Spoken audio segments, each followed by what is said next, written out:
I used to look at, like paint chips on the wall, and they would become figurines. You look long enough and, hard enough, they start moving around there. So now all of a sudden you got your own private movie theater. I was laying down and I saw a piece of yellow rice moving.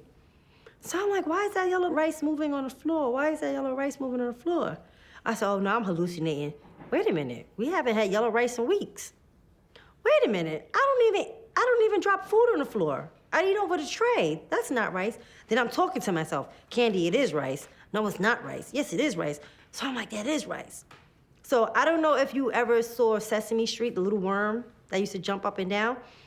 The rice was jumping up and down like that little worm. So I'm like, rice doesn't move. Now, any logical person knows rice doesn't move. So I'm like, that rice is moving.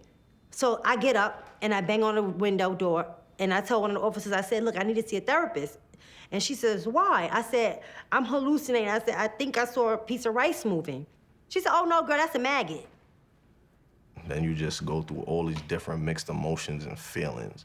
Frustrated, angry, pissed, sad, depressed. Did I say anxious? Your conversation even starts to change. Because when I would go on visits and I'm sitting with my family members when they would come see me, it's like, yeah, you heard? You hear me? You hear me? Repeating a lot of the stuff that I was saying twice, and they're looking at me like I'm crazy. But to me, this is normal because this is the conversation in the box. When you're in there for that amount of time, you tend to lose who you are. You tend to lose your identity. You start regressing, and you start doing things that are not normal of a human being.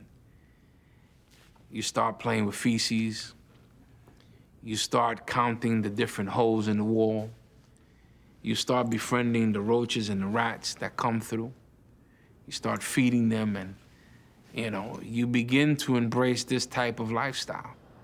I remember one time they gave me a milk carton, and the CO, he didn't want to give me my food because we had an argument the day before.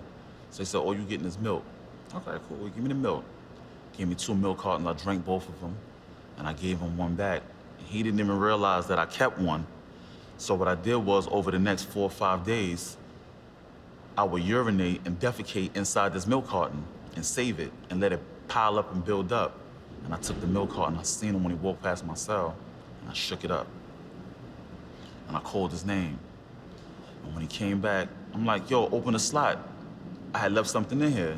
So when he opened it, he stuck his face in and I shot him in the face with it. I just squeezed it. And when it hit his face, oh man, I seen a look in his eyes of disgust. Because when I squeezed it, he had his head turned to the side, so it got in his eyes, his nose, his mouth. It's dripping in his hair.